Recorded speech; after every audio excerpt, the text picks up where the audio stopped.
कई बार लोग कहते हैं कि शिव जी पर चढ़ाया हुआ प्रसाद नहीं खाना चाहिए। बड़े ध्यान से सुनिए, किन किन लोगों को शिव जी के ऊपर चढ़े हुए प्रसाद को नहीं खाना चाहिए और किन किन लोगों को शिव जी के ऊपर चढ़े प्रसाद को पाना चाहिए। अगर हम इसका विचार करें तो हमें शिव महापुराण का दर्शन करना होगा। शिव महापुराण में स्पष्ट बताया कि किनको किनको शिव जी के ऊपर चढ़े प्रसाद को पाना चाहिए और किस शिव विग्रह पर चढ़े प्रसाद को प्राप्त करना चाहिए। सज्जनों, अगर शिव महापुराण की माने ना तो हर शिवलिंग के ऊपर, शिव विग्रह के ऊपर चढ़े हुए प्रसाद को नहीं पाना चाहिए। नियम है इसका। नियम क्यों बना? क्योंकि शिव जी के ऊपर जो प्रसाद चढ़ रहा है ना, वो चंड नामक एक गढ़ है शिव जी के, उनका भाग है। एक बार शिव जी के एक परम प्रिय गढ़ हुए चंड नामक, उन्होंने तप किया और तप करके भगवान शिव को प्रसन्न किया। शिव जी ने कहा, चंड मांगो क्या चाहिए? चंड ने कहा, भगवान आपके ऊपर जो कुछ भी चढ़ रहा है ना, उस पे केवल मेरा अधिकार हो। जो कुछ भी आप पर चढ़ रहा है उसको केवल मैं प्राप्त करूं, उस प्रसाद को केवल मैं ग्रहण करूं, ये मुझे आशीर्वाद चाहिए।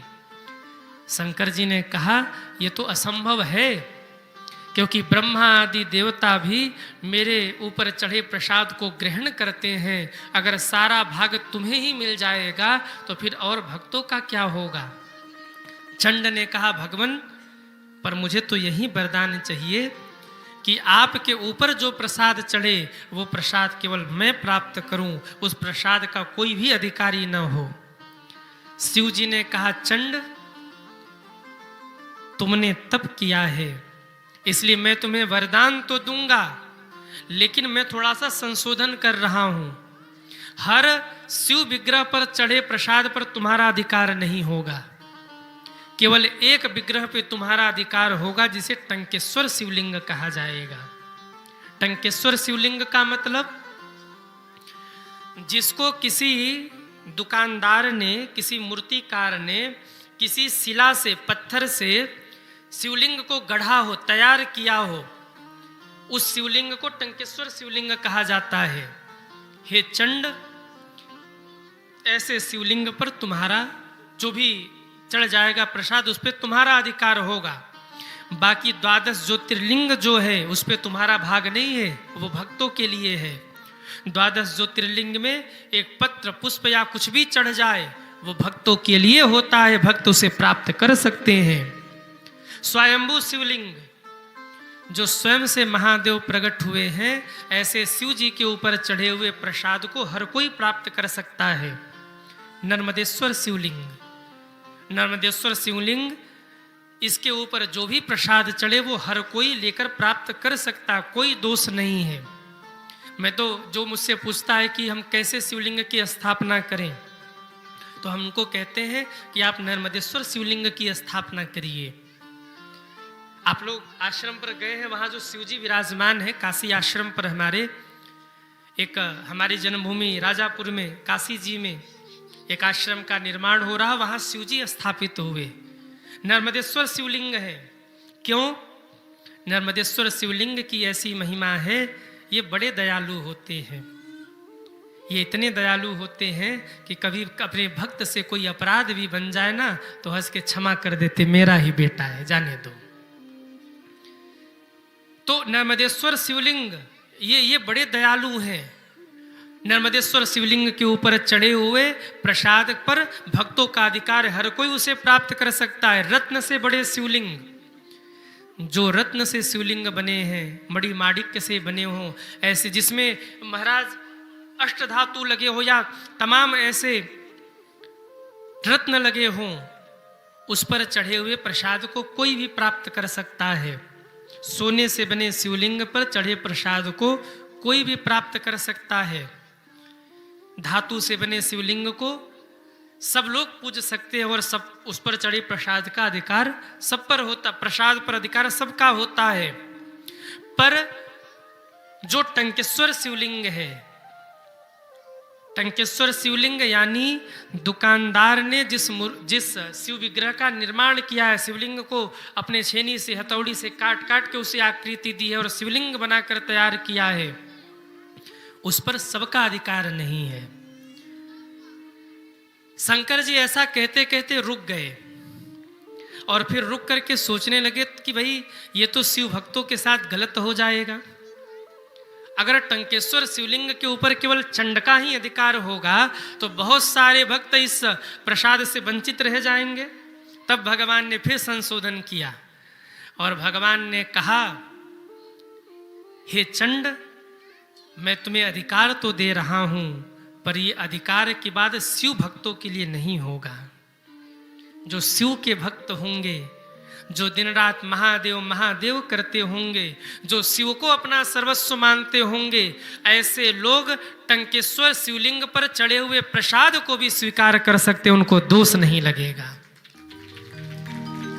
उसमें भी हम बांट रहे हैं। चंड को आज्ञा दी भगवान शंकर ने, कहा उसमें भी मेरी आज्ञा है कि जो शिव के भक्त हैं उनके लिए कोई रोक नहीं होगा, वो अपनी भागीदारी उसमें भी सुनिश्चित कर सकते हैं, उसमें उनका भाग होगा। जो शिव की भक्ति करते हैं, दिन रात महादेव महादेव करते हैं, जो शिव को इष्ट मानते हैं, वो टंकेश्वर शिवलिंग से भी प्रसाद लेकर प्राप्त कर सकते हैं।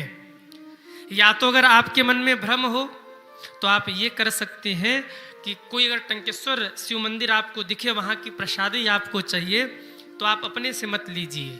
अगर भ्रम हो तो आप पुजारी जी से कह दीजिए कि पुजारी जी वो प्रसाद हमें दे दीजिए, इससे दोष समाप्त हो जाएगा।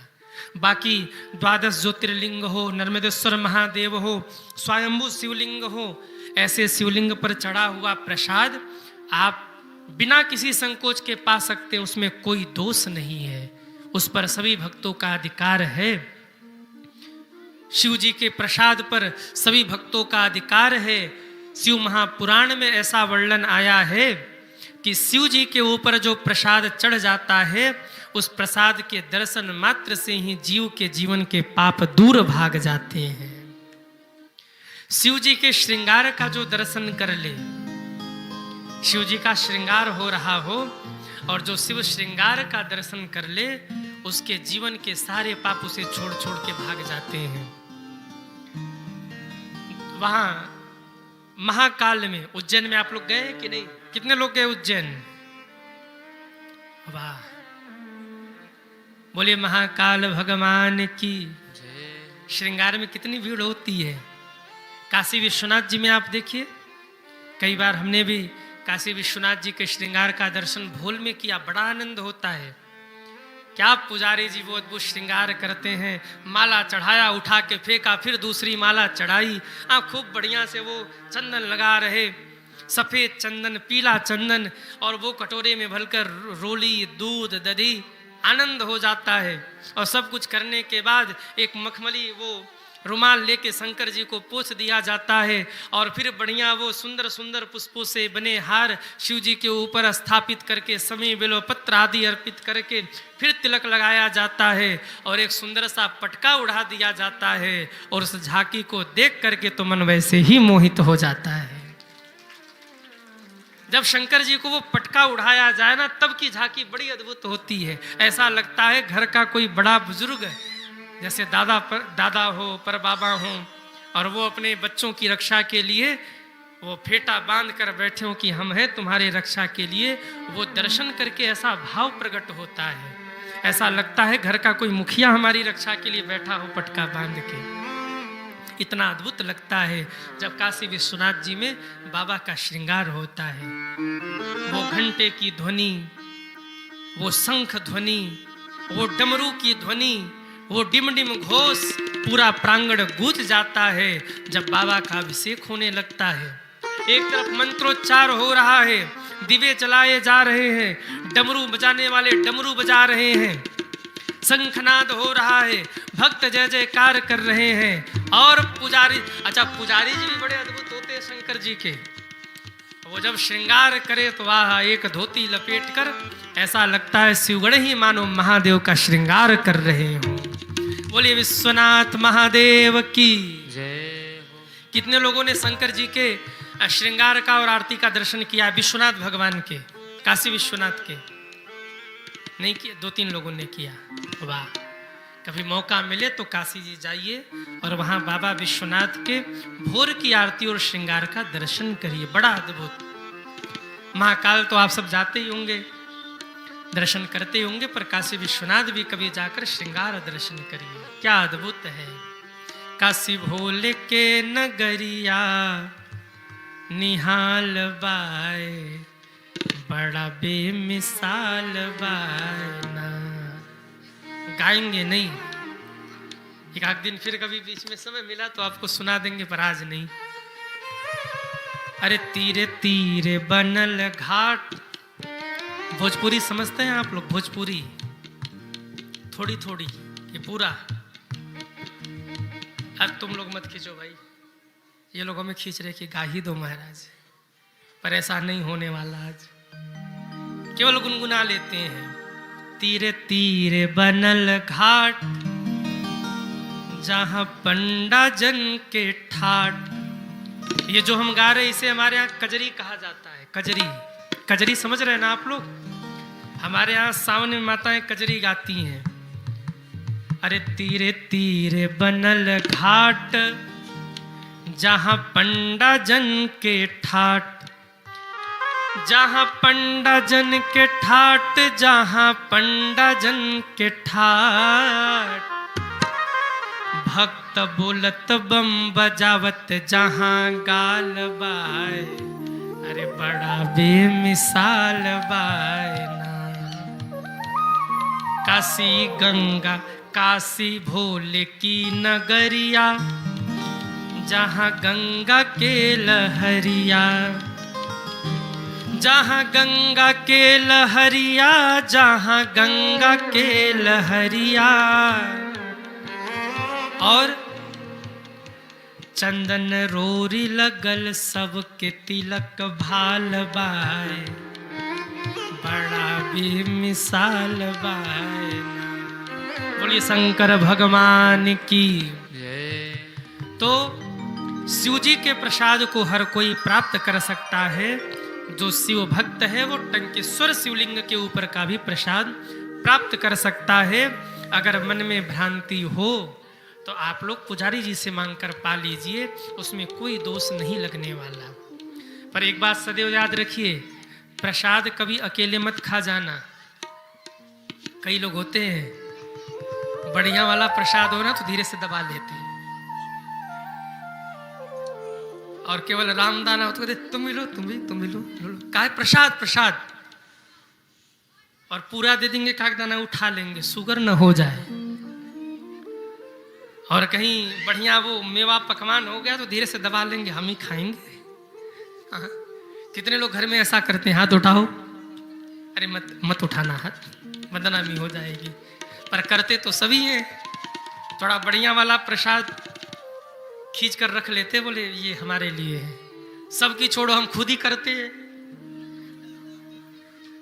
हाँ, हमारे यहाँ वो हनुमत उत्सव में गुप्ता जी वो प्रसाद लगता है 56 भोग, तो उसमें जो बढ़िया वाला प्रसाद होता है हम पहले ये ले जाना है हमें। वैसे समय तो नहीं मिल पाता कि तुरंत पालें, क्योंकि इतनी व्यस्तता हो जाती है कि हनुमत जयंती के दिन रात तक जागना, और फिर सुबह से ही भक्तों का सबका आना जाना, मिलना जुलना, फिर कथा, फिर शाम को भंडारा। जब सब भंडारा पा लेते हैं तो सबसे अंत में हम पाते हैं, तो समय मिलता नहीं। फिर दूसरे दिन फिर दूसरे लोगों की भीड़ हो जाती है, तो या तो रात में ध्यान आ जाए तब चुपके से पा लेते हैं। अब भीतर की बात है, नहीं बताना चाहिए पर बता दे रहे। हाँ, या तो 1-2 दिन बाद जब समय मिल जाए तो उसको सुरक्षित फ्रीज वगैरह में रखते हैं, बड़ा आनंद होता है। पर देखो, ये तब करना चाहिए जब 56 भोग हो। अब एक ही हो और वो भी आप चुरा के भग जाओ, तब तो पाप के भागी बन जाओगे। प्रसाद कैसे पाना चाहिए? शिव जी के प्रसाद को कभी भी, या किसी भी पूजन पाठ के प्रसाद को कभी अकेले मत पाइए, बांट करके पाइए। एक बार ब्रह्मा जी ने रामार्चन यज्ञ किया, ध्यान से सुनिए। रामार्चन यज्ञ करके नारद जी के हाथों सबके लिए प्रसाद भिजवाया। नारद जी वो प्रसाद लेकर कैलाश पर पहुंचे, शंकर जी को दिया कि रामार्चन यज्ञ का प्रसाद ब्रह्मा जी ने भिजवाया है, शिव जी आप लीजिए। शंकर जी इतने भाव में डूब गए, नाचने लगे, रामार्चन यज्ञ का प्रसाद मैं पाऊंगा। सती माता स्नान करने गई थी, सती माए आए इसके पहले शंकर जी ने पूरा प्रसाद पा लिया। इधर नारद जी जा रहे थे, बीच में सती माँ लौटती हुई नजर आई। कहा माता जी प्रणाम, कैसे आना हुआ नारद जी?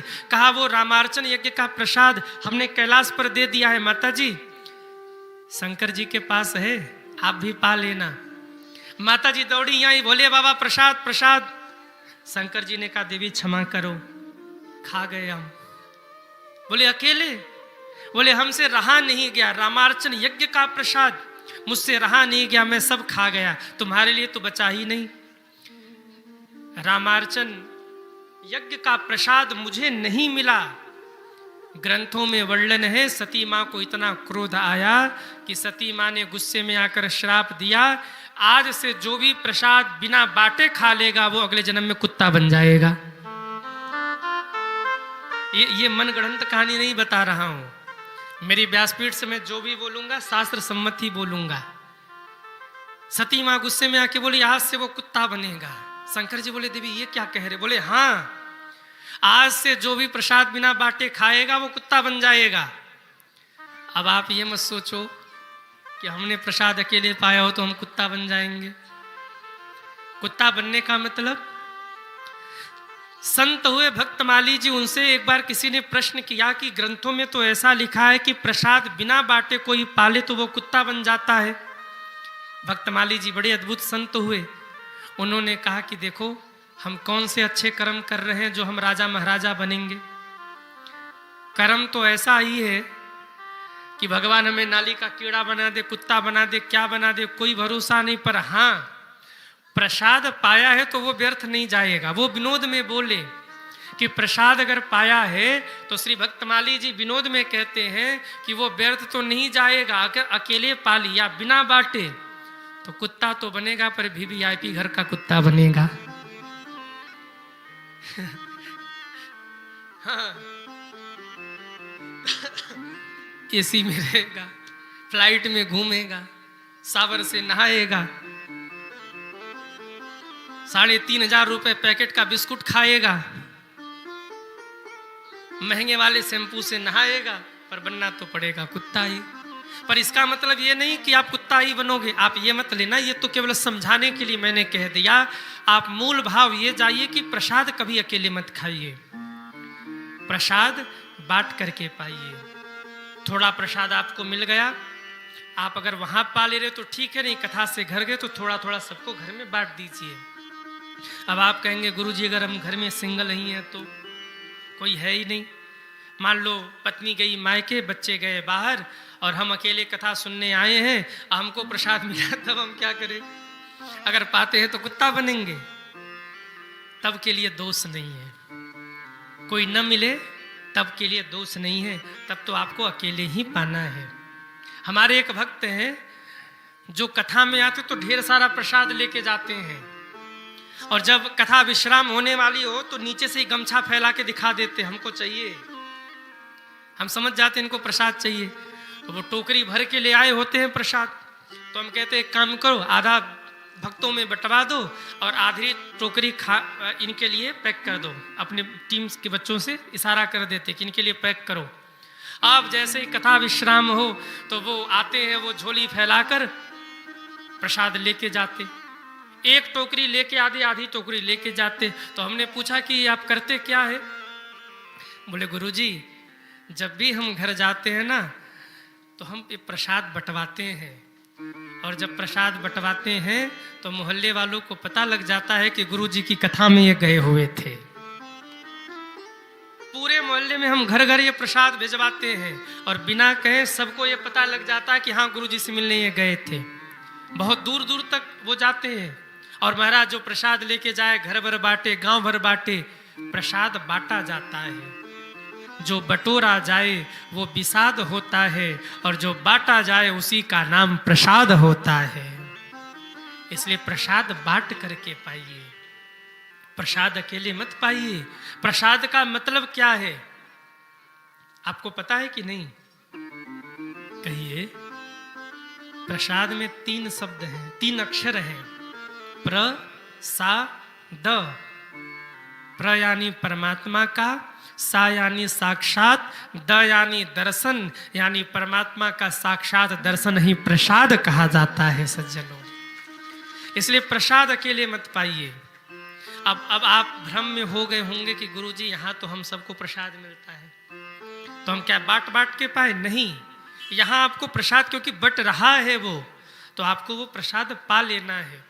पर यदि आप घर लेकर चले गए तो एक एक दाना सबको थोड़ा थोड़ा बांट दीजिए। आप मंदिर जाते हैं, मैं आपसे निवेदन करूं, हमारे इष्ट है संकट मोचन, काशी में हनुमान जी महाराज। संकट मोचन काशी में आपने दर्शन किया कि नहीं कभी? कितने लोगों ने संकट मोचन हनुमान जी का दर्शन किया है? हमारे सामने हनुमान जी बैठे हुए हैं, हम इन्हीं को कथा सुनाते हैं, क्योंकि संकट मोचन में बैठ के कथा गाना यह संभव नहीं है, तो हम संकट मोचन हनुमान जी को ही फोटो रूप में ले आए। आश्रम पर भी मूर्ति के ऊपर जो फोटो लगी है हमारे काशी आश्रम पर, वो संकट मोचन हनुमान जी की लगी है, और यहाँ भी हमारे संकट मोचन हनुमान जी बैठे हैं। तो हम लोगों की आदत है, जब हम लोग घर पे होते हैं ना, तो भोर में हम लोग उठेंगे और भोर में उठ करके 3 बजे ही संकट मोचन पहुंच जाएंगे। 6 बजे तक दर्शन करेंगे, और 6 बजे जब भीड़ होना शुरू हो जाएगा तो धीरे से हनुमान जी संकट मोचन को प्रणाम करके घर आ जाते हैं। और कभी हम घर पे ना हो या पूज्य दीदी जी कथा में हो, माता जी चली गई संकट मोचन दर्शन करने, तो प्रसाद आके रखा रहेगा। भले ही 10 दिन बाद हम लौटे, थोड़ा सा प्रसाद बचा के रखा जाएगा, और संकट मोचन हनुमान जी के कुएं का जल, आहा, नारियल पानी से भी मीठा होता है। अब मुख में पानी मत लाना, पर यह सच है। कुएं का जल, इतना जल उसमें से निकलता है, पर श्री हनुमान जी की ऐसी कृपा कि आज तक वो कुआं सूखा नहीं है, उस कुएं में से जल निकलता ही रहता है। तो संकट मोचन श्री हनुमान जी के प्रांगण में जो कुआं है उसका जल आता है। भले ही 15 दिन बाद घर जाएं, वो प्रसाद रखा रहता है हमारे लिए। प्रसाद बांट के पाइए। मेरे कहने का मतलब, किसी भी तीर्थ में आप जा रहे हैं, अगर तीर्थ से आप लौटे हैं तो प्रसाद सबको बांटिए। कोई अगर बाहर रहता है, 4 दिन बाद आने वाला है, तो उसके लिए थोड़ा सा प्रसाद बचा के सुरक्षित रख दीजिए, क्योंकि वो उसके भाग का है। प्रसाद जितना आप बांटते हैं उतना पुण्य बढ़ता है। शिव मंदिर जाइए, कभी विश्वनाथ जी जाइए, कभी बैद्यनाथ धाम जाइए, कभी महाकालेश्वर जाइए, थोड़ा सा प्रसाद लेके आइए और परिवार भर को बांटिए, आसपास वालों को दीजिए। पर आजकल बड़ी भ्रांति है, कोई किसी का दिया खाता नहीं है कि नहीं? बोले महाराज कौन किसी के घर का क्या खाए? तो ठीक है, आप आस पड़ोस में मत बांटो, पर घर में जितने सदस्य हैं कम से कम उनको आप बांट दीजिए। आपके घर में गौ माता है ना, थोड़ा सा प्रसाद गौ माता को भी खिला दीजिए। गौ माता कोई पशु नहीं है, गौ माता आपके घर की सदस्य हैं। याद रखना, जब आपके जीवन में विपत्ति आती है तो सबसे पहले उस विपत्ति को गौ माता अपने सिर माथे ले लेती हैं, और वहां से कुछ बच जाए तो विपत्ति आपके ऊपर आती है। वो गौ माता आपके परिवार की अंश हैं, आपके परिवार की सदस्य है वो। उनके लिए भी थोड़ा सा प्रसाद आप पवाइए और घर भर प्रसाद बांट करके पाइए। बोलिए शंकर भगवान की। आपका संदेह दूर हो गया कि नहीं? टंकेश्वर शिवलिंग के ऊपर चढ़े हुए प्रसाद पर भी शिव भक्तों का अधिकार है। अच्छा, एक शास्त्रीय बात मैं और कह दूं, आप बुरा न मानना। शिव महापुराण में ऐसा लिखा है कि जो शिव जी को नहीं मान, जैसे जिन्होंने अन्य संप्रदाय से दीक्षा ले रखी हो, शिव संप्रदाय से, सभ्य संप्रदाय से न हो, उनको ये थोड़ा ध्यान रखना चाहिए कि वो टंकेश्वर शिवलिंग का प्रसाद न पाए। या तो पुजारी जी के हाथ से लेकर वो अगर दे दे अपने हाथ से तो आप पा लीजिए। नहीं, अन्य संप्रदाय से दीक्षित लोगों को चाहिए कि टंकेश्वर शिवलिंग का प्रसाद पुजारी जी के हाथों से लेकर ही आप पाएं। तो आप कहेंगे गुरुजी जो हम प्रसाद भोग लगाते हैं, शिव महापुराण में लिखा है उस प्रसाद पे आपका अधिकार है। आप अगर विष्णु जी को ही मानते हैं कोई बात नहीं, अगर आपने भोग लगाया है तो उस प्रसाद पर आपका अधिकार है, उसमें कोई दोष नहीं है, आप उसको पा सकते हैं। पर कोई प्रसाद अगर टंकेश्वर महादेव के ऊपर रख दिया गया, शिवलिंग के ऊपर सिर पर, तो भैया वो तो चंड का भाग है, जो गढ़ है भगवान शंकर के, तो उसको अन्य संप्रदाय के लोग न पाए, शिव भक्त पा सकते, जो शिव को मानने वाले हैं, जो शिव शिव शिव शिव जपते हैं, या जो शिव जी को अपना मानते हैं, अपना गुरु मानते हैं, इष्ट मानते हैं, वो निर्विघ्न पाल लें, कोई दिक्कत नहीं। पर अन्य संप्रदाय के जो है, जैसे जो विष्णु जी को मानते हैं, वैष्णव संप्रदाय के लोग हैं, वो पुजारी जी से मांग ले कि थोड़ा प्रसाद दे दीजिए, और पुजारी जी अपने हाथ से उठा कर दे दे, तो फिर आप उसको पा सकते हैं, कोई दोष नहीं। पर शिव जी के प्रसाद के ऊपर तो सबका अधिकार है।